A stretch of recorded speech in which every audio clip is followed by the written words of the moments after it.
Les après-midi d'Africa avec Anastasie Tudièche. Africa Mix, le portrait.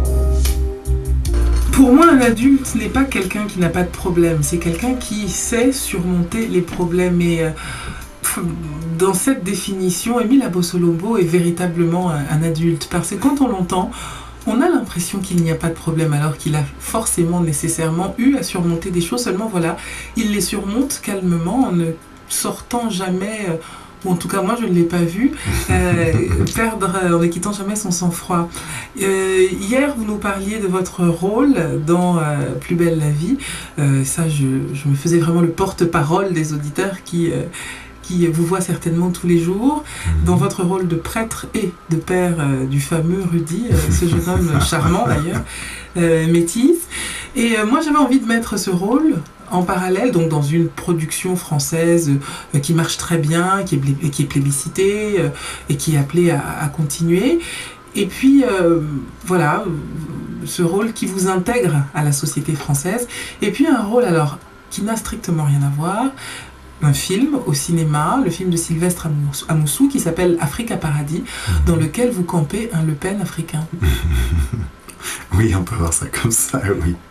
C'est le raccourci qu'on prend en général pour parler de ça, et c'est très bien vu de la part de Sylvestre qui a inversé les situations en disant « Et si l'immigration changeait de camp ?» C'était ça la légende la légende du film, et effectivement, il y a ce personnage-là qui est là.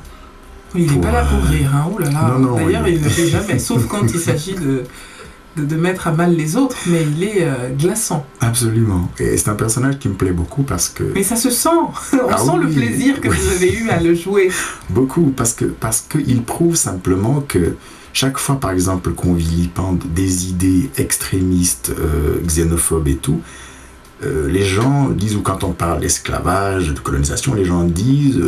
il y en a marre de la repentance, et nous ne sommes pas là en tant que blancs pour nous auto-flageller.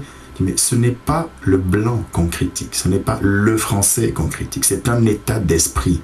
Qui, lui, n'a pas de couleur. Absolument pas. Je veux dire, si M.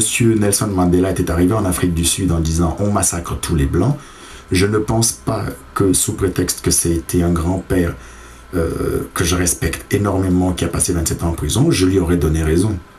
Ce qui le rend noble, beau, grand et fort et qui magnifie les 27 ans qu'il a passé en prison, c'est qu'il est arrivé en disant « no retaliation », pas de vengeance, pas de massacre, et voilà.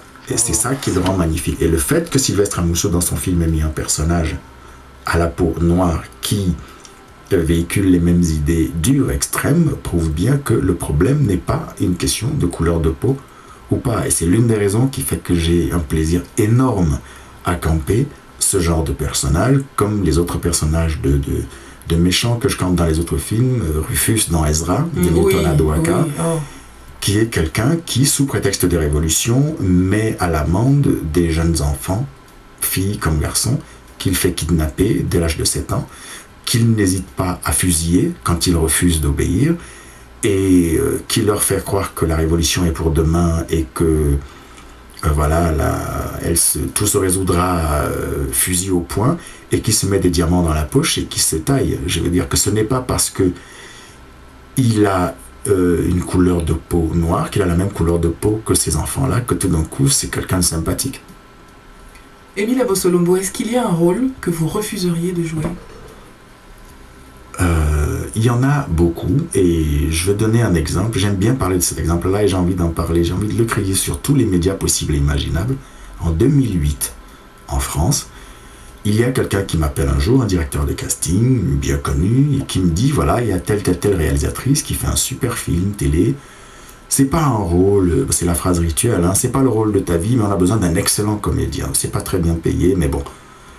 Et je lui dis, je commence à connaître la chanson, envoie-moi le scénario. Il dit, non, on peut pas t'envoyer le scénario, on t'envoie qu'une page. Je dis, je vais lire la page, mais envoie-moi le scénario. Et je lis le scénario. C'était effectivement pas le rôle d'une vie, puisque le personnage apparaissait 3 fois dans le scénar, à raison de 3 lignes par page. Et surtout, c'était un Africain qui tenait une boutique Et il y avait un Chinois qui voulait lui racheter la boutique. Et les dialogues, c'était « Et Mama-san, est-ce que tu as tes papiers ? Il est hors de question que moi je vende ma boutique à un Nyakwe. Un ping-pong ne vaudra jamais un noir. » J'ai pris mon téléphone et je lui ai dit « Tu vois mon numéro de téléphone, tu oublies. Tu ne m'appelles plus jamais.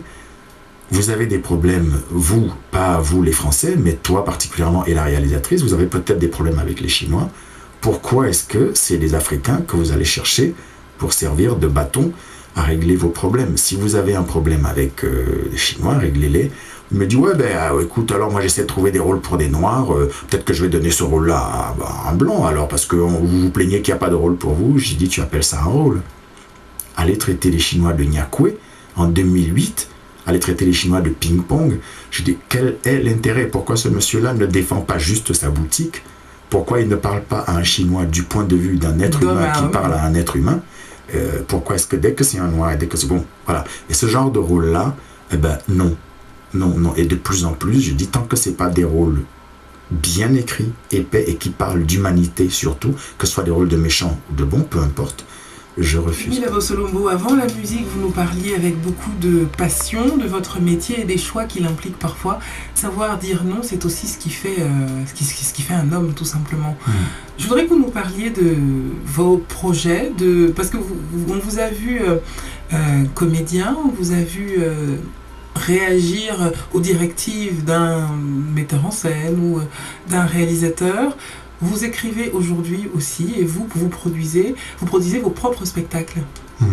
J'écris depuis longtemps déjà. J'ai d'ailleurs commencé à écrire avant de monter sur les planches. Parce que pour moi, comme je le disais plus tôt, lire à haute voix, entendre résonner les sons, les mots et me promener dans cette espèce de forêt sonore est extrêmement importante pour moi. Parce que j'en parle avec émotion, parce que ça me replonge toujours dans le travail que j'avais avec mon grand-père, qui n'arrêtait pas de me dire que l'univers tout entier, si on le prend comme un champ de sons infini, et si on écoute bien et qu'on réalise que les sons sont magiques, alors en tissant les sons, en mélangeant les sons, on peut en faire des clés qui peuvent vous ouvrir les problèmes, qui peuvent vous aider à résoudre, à dissoudre tous les problèmes. Et d'ailleurs, le nom de votre spectacle, c'est Chant de son. Voilà, chant comme un champ de blé. Chant comme un champ de blé, chant au pluriel, parce qu'il y a plusieurs petits champs de son, même s'il y a un champ de son infini, et son comme une sonorité, et comme du son, ça tombe comme ça, et comme chanson. Donc voilà, chant de son, parce que ce contact-là avec mon grand-père m'a guidé toute mon existence, vraiment. Et à chaque fois que je rencontrais quelqu'un qui était proche de cette essence de parole-là, je m'accrochais à lui. Ça a pu être Mongo Betty au niveau des écrivains, ça a pu être Aimé Césaire, ça a pu être William Sassine, le Guinéen, ça a pu être Bob Marley, Jimmy Cliff au niveau des chanteurs, Myriam Makeba. Ça a pu être plein de gens, j'en oublierai, on n'a pas le temps de les citer tous. Et cette notion-là, cette conception de l'univers-là de mon grand-père a toujours été présente. C'est ce qui m'a poussé à écrire des choses qui ont trait à tout ce dont on a parlé, à mon enfance, mon rapport avec mon grand-père, tout ce que j'ai pu apprendre, digérer de lui, et ce que ça m'a permis de... Comment dire ? La force que ça m'a donnée pour pouvoir faire face aux embûches extérieures. Dans le spectacle, je raconte, en résumé, c'est l'histoire d'un petit garçon qui passe 3 ans avec son grand-père spirituel, qu'il appelle aussi son maître à vivre et à rire et à danser avec les choses, les éléments et les êtres. Et voilà. Et puis à l'âge de 3 ans, donc ce grand-père lui raconte que la vie, l'univers tout entier est un champ plein de sons, tous plus magiques les uns que les autres, et qu'il suffisait d'apprendre à faire des clés de son pour ouvrir les problèmes. Sauf qu'à l'âge de 3 ans, il doit rentrer à l'école gouvernementale, à l'école publique, et là, il rencontre à travers les maîtres et les maîtresses, le directeur de l'école, à travers son prof d'histoire au lycée, qui lui dit que parler d'esclavage comme il en parle, bof, qui rencontre d'autres manières de concevoir la vie, d'autres manières de partager le savoir, d'autres manières de concevoir les êtres. Voilà, le spectacle s'appelle Chant de son. Je suis seul en scène avec des instruments de musique. Il dure 1h45 et surtout enfin, parce que en discutant avec des comédiens, des comédiennes d'origine africaine, le résultat est toujours le même, c'est qu'il y a des choses, des manières de rire, des manières de jouer, des manières de parler qu'on ne voit jamais sur les scènes en France, encore moins au cinéma.